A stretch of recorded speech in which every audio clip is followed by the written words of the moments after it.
କହିଲା ସ୍ୱାଗତ କରୁଛି PK789 यूट्यूब चैनल को। आज भिडियोटी बहुत गुरुत्वपूर्ण वीडियो। सुभद्रा मार्गदर्शिका जारी सेप्टेम्बर 17 प्रथम किस्ती बांटी प्रधानमंत्री। चलते पूरा खबर जाना। पूरा खबर जाना पूर्व वीडियोटी भल लगे लाइक से सब्सक्राइब करेंगे, बेल आइकन दबे।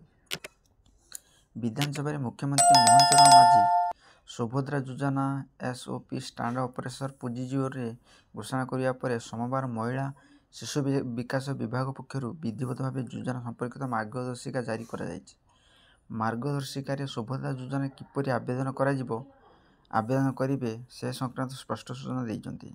यह योजन 21 वर्ष अधिक और 60 वर्ष कम समस्त योग्य महिला सहायक आवेदन करें। आवेदनकारी ओडिशार बासिंदा होइथिबा जरूरी। योजना सरकार योग्य महिला हिताधिकारी दुईटी पर्याय वर्ष को 10,000 टंका डायरेक्ट बेनिफिशियरी ट्रांसफर माध्यम प्रदान करेंगे। योग्य हिताधिकारी सुभद्रा कार्ड मिल आसंता सेप्टेम्बर 17 सुभद्रा योजना प्रथम किस्ती प्रदान कर विभाग पक्ष सूचना दी। प्रधानमंत्री नरेंद्र मोदी ओडिशार गस्तर आसी योग्य हिताधिकारी सुभद्रा योजना प्रथम किस्ती प्रदान कर कार्यक्रम रही। आशा करी वीडियो भल लगे लाइक से सब्सक्राइब कर बेल आइकन दबाइए।